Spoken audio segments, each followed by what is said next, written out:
혹시 하늘을 나는 열기구를 타본 적 있으신가요? 저는 이 열기구를 타본 적은 없습니다. 그런데 열기구를 보면은 저게 어떻게 저렇게 높이 올라갈까 생각하고는 하는데, 이 열기구가 하늘로 올라가기 위해서는 이 버너로 뜨거운 공기를 불어 넣는 게 가장 중요하지만, 이륙할 때에 반드시 해야 하는 행동이 있다고 합니다.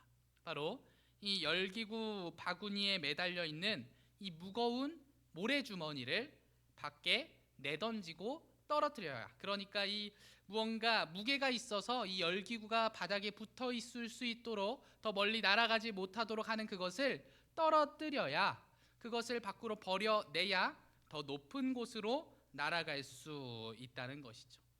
이 모래주머니라고 불리는 이것은 사실 결코 나쁘거나 쓸모없는 것이 아니죠. 오히려 지상에 있을 때는 열기구가 흔들리지 않도록, 그리고 넘어지지 않도록, 또 어디론가 갑자기 훌쩍 날아가지 않도록 단단하게 붙잡아주는 아주 중요한 도구입니다.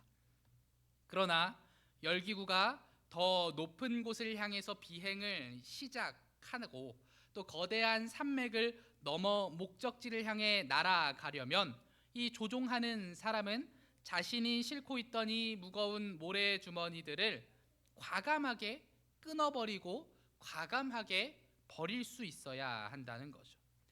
내가 쥐고 있는 것을 포기하고 비워낼 때 비로소 더 높은 차원의 비행이 시작된다는 겁니다. 그리고 우리의 신앙생활도 이와 같다는 것이죠. 우리는 모두 이런 모래주머니를 가지고 있죠. 이것은 우리의 삶에 필요한 것이고 우리가 누려야만 하는, 또 누릴 수 있는 것들입니다. 그러니까 내 삶에 필요하니까 내가 이것을 쥐고 있는 거죠. 이 모래주머니가 있을 때 열기구가 안전했던 것처럼 어쩌면 우리의 안전한 삶을 위해서 당연히 필요한 것들일 수 있습니다. 그런데 때로는 우리의 삶에 그토록 필요해 보이는 그것을 하나님께서는 내려놓으라 말씀하실 때가 있다는 것이죠. 하나님의 섭리와 계획 안에서 하나님께서 맡겨주신 사명을 위해서 때로는 내 안전을 위한, 내 평안을 위한, 내가 누릴 수 있는 그것들을 포기할 수 있어야 한다는 겁니다. 그리고 오늘 본문은 이러한 사명을 위한 포기가 무엇인지를 가르쳐 주는 것이죠. 우리가 읽은 오늘 이 사도행전 16장 초반부의 사건을 온전히 이해하기 위해서는 바로 앞에 사도행전 15장의 말씀을 반드시 기억해야 합니다. 이 15장의 내용이 무엇이냐? 당시 이방인 선교의 전초기지 역할을 했던, 이 이방인 선교의 시작이라고 부를 만한 안디옥 교회에 큰 갈등이 생겼습니다. 유대로부터 내려온, 그 예루살렘으로부터 내려온 몇몇 사람들이 이방인 성도들을 향해 충격적인 주장을 펼치기 시작한 거죠. 사도행전 15장 1절은 그 상황을 이렇게 기록합니다. 어떤 사람들이 유대로부터 내려와서 형제들을 가르치되 너희가 모세의 법대로 할례를 받지 아니하면 능히 구원을 받지 못하리라 하니. 아멘. 이 예수님을 믿고 구원받아 기쁨으로 가득했던 이방인 성도들, 그 안디옥 교회의 성도들에게 이 이야기는 아주 청천벽력과 같은 일이었습니다. 예수님을 믿는 것만으로는 부족하다고 이야기하는 거죠. 그래서 당연히 너희에게 할례가 필요하다라는 것이죠. 이 할례가 무엇입니까? 남성의 성기의 표피를 베어내는 일이지 않습니까? 그 할례를 행해야 그것이 너희가 구원받았다는 증표가 되고, 모세의 율법을 철저히 지켜야만 너희가 구원받은 사람들이 될 수 있다라고 이야기하는 겁니다. 이 율법주의적인 공격을 하는 것이죠. 이로 인해서 안디옥 교회 안에는 심각한 혼란과 분열이 생긴 겁니다. 예수님만 믿으면 될 줄 알았는데 이 유대인들처럼 할례를 행해야 된다고 하니 이방인들로서는 이해되지 않고, 우리가 듣기로는, 우리가 알기로는 예수 그리스도를 믿음으로 구원 얻는 것인데 왜 유대인들은 와서 저렇게 이야기하는가라는 이 문제, 이 궁금함, 이 심각한 혼란과 분열이 찾아온 거고, 안디옥 교회의 리더인 바울과 바나바는 이 잘못된 가르침에 맞서서 격렬한 논쟁을 벌여야만 했습니다. 그리고 이 뜨거운 갈등을 해결하기 위해 이 기독교 역사상 최초의 총회인 예루살렘 공의회가 소집된 거죠. 이 각 교회 리더들이 모여서 사도들과 장로들이 한 자리에 모여서 이제 이야기하는 거예요. 정말 그러냐? 정말 우리 모두가 할례를 받아야겠느냐라는 그 논쟁을 시작한 겁니다. 심지어 그 바리새파, 그러니까 유대인들 중에서도 율법을 정말로 열심히 지키던 바리새파 출신의 그리스도인들은 일어나서 이방인에게 할례를 행하고 모세의 율법을 지키라 명하는 것이 마땅하다라며 강경한 태도를 굽히지 않았습니다. 그리고 이 치열한 변론 끝에 그 베드로가 일어나서 이방인 고넬료의 가정에서 있었던 일을 이야기합니다. 그러니까 이방인에게도 하나님께서 구원을 주셨다는, 자신이 경험한 그 여러 번의 환상 끝에 고넬료에게 세례를 주라고 명하셔서까지 이방인 고넬료에게 세례 주게 하신 그 하나님의 일을, 자신의 경험을 이야기했고, 그 총회의 의장이었던 야고보가 말씀을 바탕으로 최종적인 결론을 내립니다. 그것이 15장 11절의 말씀입니다. 우리 같이 한번 볼까요? 읽어볼까요? 시작.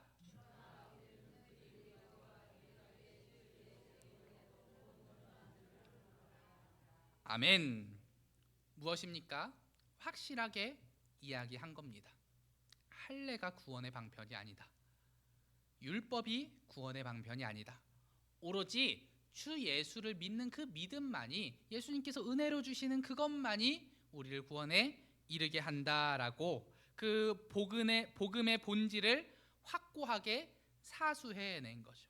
그리고 이 모든 순간과 이 진행이 다 하나님께서 인도하신 결과입니다.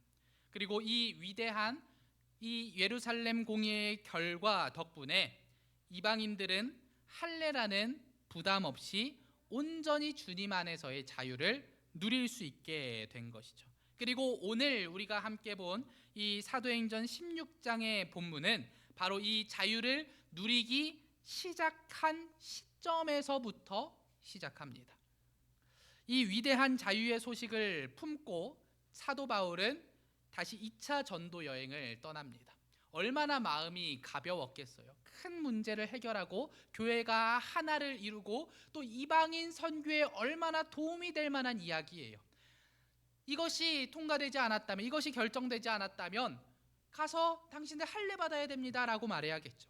그러나 그러한 모든 어려움에서 벗어나 자유롭게 복음을 전파할 수 있는 이때, 이제 2차 전도 여행을 떠나게 되니 바울로서는 너무나 홀가분하게 떠날 수 있었을 겁니다. 그런데 바로 이 시점에서 바울이 디모데라는 아주 귀한 청년을 만나게 되죠. 디모데는 루스드라와 이고니온에 있는 형제들에게 칭찬을 받는 아주 훌륭한 인격과 신앙을 갖춘 사람이었습니다. 무엇보다 그는 아주 특별한 가정 환경을 가지고 있었는데, 그의 어머니는 유대인이었고 그의 아버지는 헬라인이었습니다. 즉 유대인이면서 헬라인인 거죠. 혼혈인 거죠. 그런데 이게 얼마나 당시에는 대단한 일이냐. 이 유대 사회에서 어머니가 유대인이면 자녀도 유대인으로 여겼습니다. 그러니까 모계 사회에 가까웠어요. 그러니까 어머니의 혈통대로 그 자녀를 유대인으로 여겼습니다. 그런데 이 디모데는 유대인이면서 아버지의 영향을 받아 헬라 문화를 충분히 습득하고 헬라 문화를 그 이방 문화에도 완벽히 적응한 사람이었던 거죠. 복음을 이방인들에게도 유대인들에게도 모두에게 전해야 했던 바울의 입장에서 이 디모데라는 청년은 양쪽 세계를 잇는 완벽한 다리 역할을 할 수 있는 최고의 동역자였던 거죠.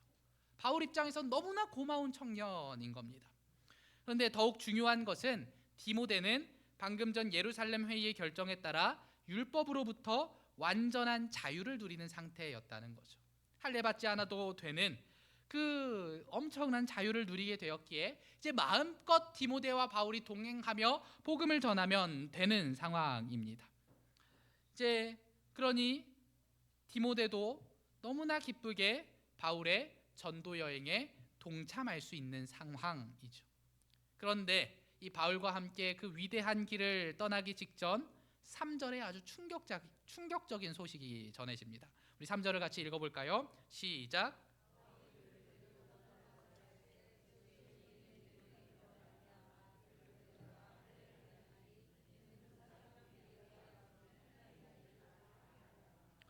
아멘. 너무나 앞뒤가 다르지 않습니까? 우리가 15절에 어떻게 결정했습니까? 어떻게 했습니까? 할례는 구원받는데 아무 필요 없다라고 결정을 한 게 아니에요. 근데 지금 이 디모데는 그럼 할례 받을 필요가 없는데 어떻게 했다고 합니까? 그를 데려다가 할례를 행했다. 이 바울이 목숨 걸고 싸웠습니다. 정말 예루살렘 공의에 가서 바울은 목숨 걸고 할례는 아니다, 오직 믿음으로 구원받는다라는 것을 이야기했습니다. 그런데 지금 디모데를 어떻게 합니까? 할례 받도록 한 거예요.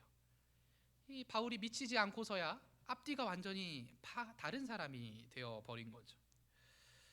더구나 고대 사회에서 성인 남성이 할례를 받는다는 것은 우리가 생각하는 것 이상의 끔찍한 고통입니다. 오늘날에는 그러니까 비슷한 게 뭐예요? 포경 수술이 비슷하잖아요. 그냥 우스갯소리로 그냥 가서 받고 오면은 요즘이야 30분도 안 걸리는 일입니다. 그런데 당시에는 변변한 마취제도, 소독약도, 항생제도 없었습니다. 날카로움, 지금처럼 메스처럼 그냥 대기만 하면 살이 잘리는 그런 칼도 없었죠. 투박한 칼로 살을 베어내는 일입니다. 극심한 고통을 넘어 자칫 잘못하면 감염으로 이어져 생명을 잃을 수도 있는 일이죠. 위험천만한 일입니다. 그런데 디모데가 그 할례를 받는다는 거죠. 물론 이 할례가 나쁜 것은 아닙니다. 구약 시대에는 나의 생명까지도 하나님께 드립니다. 정말 내가 하나님을 전적으로 신뢰합니다라는 표현이 할례였어요. 그래서 유대인들에겐 너무나 중요한 것이었죠. 그러나 지금 예루살렘 공의회에서 결정하고 합의한 내용과 정말 다르게 왜 디모데는 이 할례라는 피 흘리는 고통을 감수해야 했을까요? 성경은 단 한 가지 이유를 대죠. 그 지역에 있는 유대인으로 말미암아. 이게 무슨 이야기냐? 어머니가 유대인임에도 불구하고 할례를 받지 않은 디모데의 모습은 아직 여전히 율법주의에 갇혀 있고 할례가 너무나 중요하다고 생각하는 유대인들의 입장에서는 엄청난 거부감을 줄 것이 뻔했습니다. 가서 복음을 전해도 여호와 하나님에 대한 이야기를 하고 예수 그리스도에 대한 이야기를 해도 저 할례 받지 않은 자가 이야기하는 것을 듣지 않겠다라고 충분히 말할 수 있는 환경이죠. 저 이방인의 이야기를 우리가 들어서 뭐 하겠냐? 정말 저 사람의 말이 진실이겠느냐? 저들이 율법도 지키지 않고 할례도 받지 않은 자들이 어찌 여호와 하나님에 대해서 이야기하겠느냐라고 이야기하면 할 말이 없는 거죠. 그 거부감을 줄 것이 뻔했습니다. 유대인들은 디모데가 전하는 생명의 복음을 듣기도 전에 그가 할례를 받지 않았다는 사실 하나만으로도 마음의 문을 닫아버렸을 것이죠. 디모데는 이 사실을 정확히 알고 있었고 바울도 이 사실을 알았던 겁니다. 그러니까 디모데는 이렇게 이야기하는 거죠. 결국 이러한 이유로 할례를 받는 겁니다.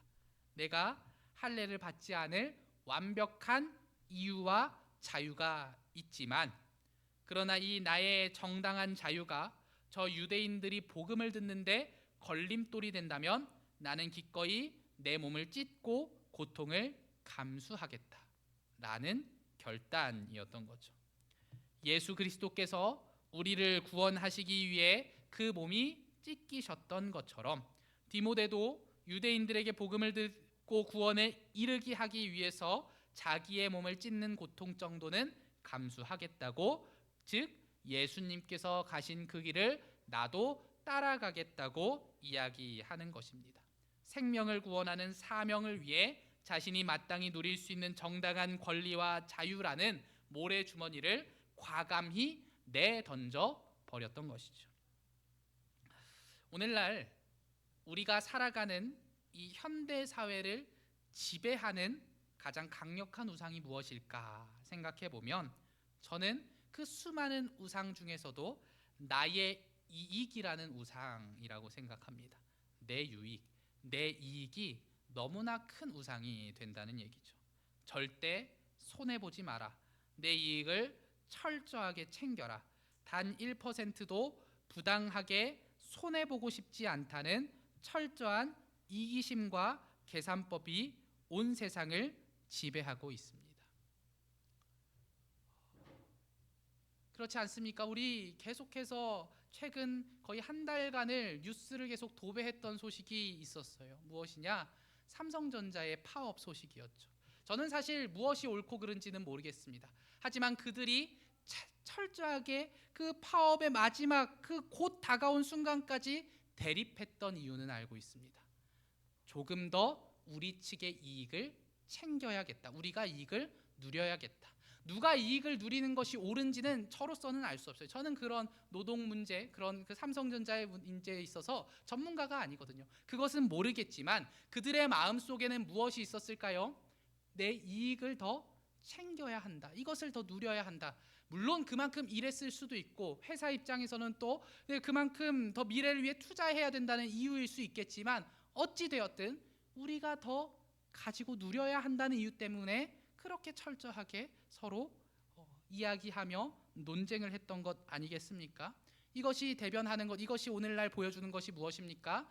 나의 이익, 유익이라는 문제가 쉽게 내려놓을 수 없는 너무나 큰 우상이라는 거죠. 현대인들 모두에게, 우리를 포함해서 말입니다.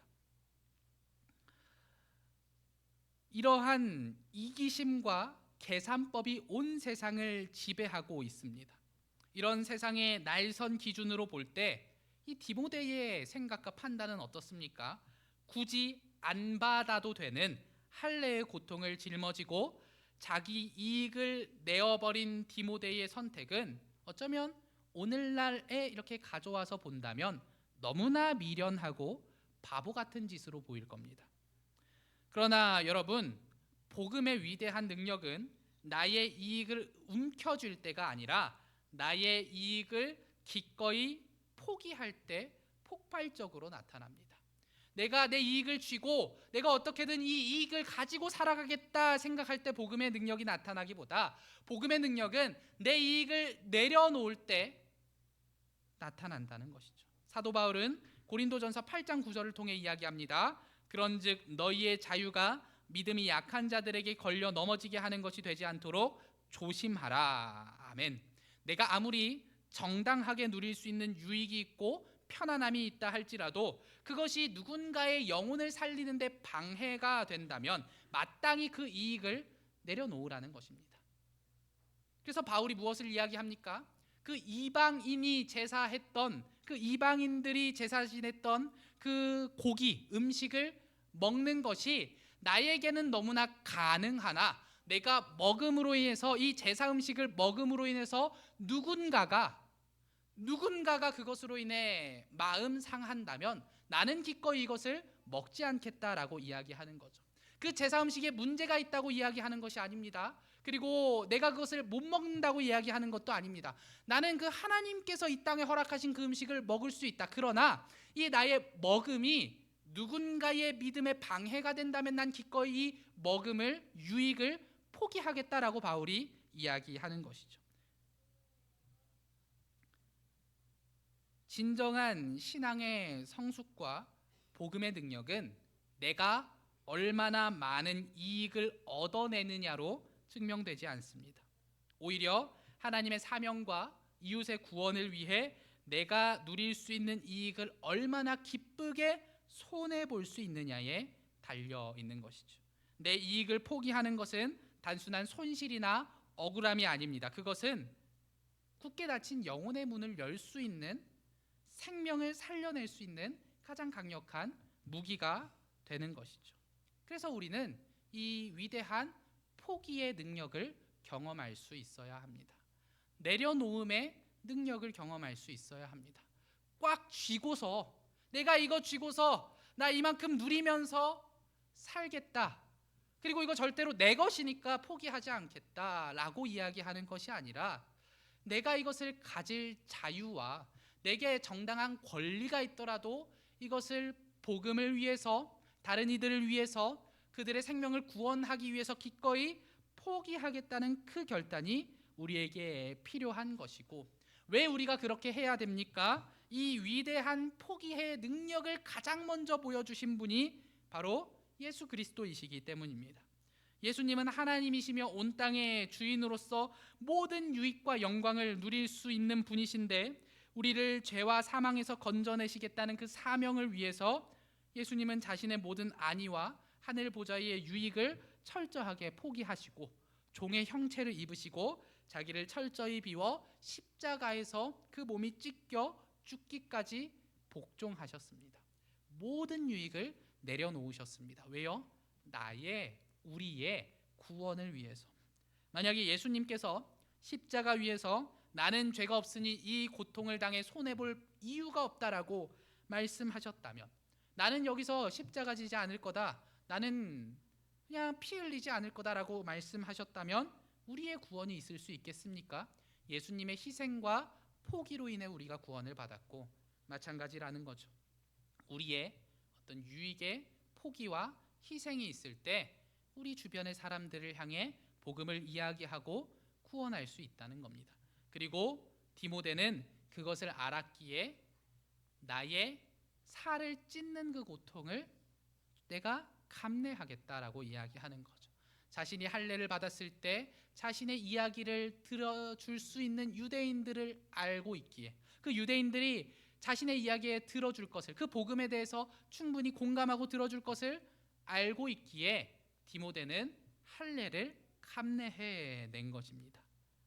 내 이익의 포기, 내 유익의 포기는 생명을 낳는 능력이 된다는 것을 디모데가 알고 있었고, 말씀은 우리에게 그것을 이야기하고 있는 것입니다. 우리 사랑하는 생명샘교회 성도 여러분, 우리가 우리 자신을 돌아보기를 원합니다. 오늘날 교회가 세상으로부터 조롱받고 지탄받습니다. 왜 그렇습니까? 우리가 복음을 소유하고 있지 않기 때문입니까? 우리에게 복음이 없어서입니까? 우리에게 복음이 실종돼서입니까? 우리 복음 들고 있습니다. 말씀에, 성경 말씀에 있고 우리 그거 충분히 알고 있습니다. 그런데 왜 세상은 그 복음에 관심이 없을까요? 복음을 전하겠다고 말하면서도 나의 이익과 편안함은 단 하나도 양보하려 하지 않기 때문이죠. 그리스도인이라 말하는데 희생이 없습니다. 그리스도인이라는 이름이 왜 주어졌습니까? 그리스도인입니다. 예수 그리스도를 따라가는 사람들이기 때문에 그리스도인입니다. 그러면 예수님께서 지신 십자가를 따라가야 하고 예수님께서 하신 희생을 따라가야 하는데, 그리스도인들에게 십자가가 없고 희생이 없는 거죠. 내 유익은 유익대로 챙기고 내가 누릴 수 있는 것은 충분히 누리고, 그리고 그 이후에 복음을 전하겠다. 그 이후에 내가 이 땅에서 할 수 있는 것은 다 체험하고 누리고 얻고 가지고 그 이후에 전하겠다. 이것을 세상이 받아들이지 않는 거죠. 세상도 아는 겁니다. 포기가 없는 그리스도인들은 예수님을 닮은 게 아니라고. 포기가 없는 그리스도인들, 희생이 없는 그리스도인들은 온전한 예수님을 따르는 모습이 아니라는 것을 세상도 알고 있는 거죠. 예수님에 대해서 세상이 모르지 않습니다. 어떤 분인지 잘 알죠. 십자가 지신 것도 알고 희생하신 분이라는 것도 압니다. 그런데 그 예수님을 따른다고 말하는 그리스도인들에게 희생이 나타나지 않으니 세상 사람들이 아는 거예요. 저 사람이 정말 그리스도인이 맞냐? 그런데 우리가 충분히 삶을 살아가면서 보지 않습니까? 희생하고 남들을 위해 사는 그리스도인들을 향해 세상은 손가락질하지 않습니다. 박수 쳐줍니다. 그러니까 문제가 어디 있는 겁니까? 희생하지 않고 나의 유익을, 그것을 정당한 권리라고 온전히 누리려고 하는 우리의 태도에 문제가 있다는 것이죠. 내 자존심, 내 이익, 내 편안함을 끝까지 움켜쥔 채로는 결코 단 한 영혼도 살려낼 수 없습니다. 오늘 하나님께서 우리 각자에게 물으시는 거죠. 너는 나에게 맡겨준 사명을 잘 감당하고 영혼을 살리기 위해 지금 어떤 손해를 감수하고 있느냐? 나는 십자가에 찢겨졌는데, 못 박혔는데, 너는 나를 따라온다고, 나를 믿는다고, 나의 길을 함께 가겠다고 말하면서 어떤 손해와 희생을 감수하고 있느냐라고 물으시는 거죠. 그러면 무엇이라 대답하시겠습니까? 우리에게 그 예수님을 닮은 희생이 필요합니다. 우리 각자의 공동체에서, 각자 섬기는 자리에서, 우리의 가정에서 내가 옳다는 것을 증명하려는 그 이익을 포기하고, 가정을 신앙으로 바로 세우는 능력은 그 포기로부터 시작된다는 것을 기억하시기 바랍니다. 우리 교회 공동체도 마찬가지죠. 나의 유익을 포기하고 정말 그 굳은 일을 감당할 때 교회가 복음의 능력을 경험합니다. 나도 그 능력을 경험합니다. 하나님은 이렇게 스스로의 이익을 포기하는 자들을 통해 영혼이 살아나는 놀라운 기적을 행하시는 분이시죠. 디모데가 고통 속에 자신의 모든 이익과 안위를 완전히 포기했을 때 그의 손해는 결코 헛되지 않았습니다. 그가 이익을 포기하자, 그가 희생하자 엄청난 능력이 나타나는 거죠. 오늘 본문의 마지막 5절은 이렇게 기록합니다. 우리 같이 한번 읽어볼까요? 시작.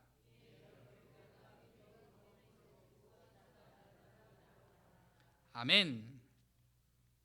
디모데가 이익을 포기하고 할례를 받았을 때, 그리고 자신의 희생을 통해 복음을 전하겠다고 마음 먹고 그렇게 행했을 때 여러 교회가 믿음이 더 굳건해지고 수가 날마다 늘어갔다고 이야기합니다. 오늘날 한국교회의 위기가 어디로부터 왔을까요? 우리의 희생 없음이 아닐까요? 우리의 포기하지 않음이 아닐까요? 교회가 모든 것을 누리겠다는 그 모습, 그리스도인들이 내가 누릴 수 있는 모든 권리는 내가 어떻게든 누리고 더 많이 가져야겠다고 말하는 모습, 그 모습을 통해 어떻게 그리스도가 드러날 수 있겠습니까? 예수님은 그러지 않으셨습니다. 예수님은 포기하시고 희생하시고 정말 모든 것을 내어주셨습니다. 그것을 우리가 닮아야, 따라야 우리를 통해 그리스도가 드러나는 것이죠. 예수님과 정반대로 살고 있는 사람을 통해 예수님을 알 수는 없는 법입니다. 예수님을 닮아가는 사람들을 통해서만 예수 그리스도가 드러나는 것이죠. 그렇다면 나는 예수 그리스도를 드러내는 사람으로 살고 있습니까? 아니면 나의 욕심과 이익을 위해서 예수 그리스도를 가리면서 살고 있습니까?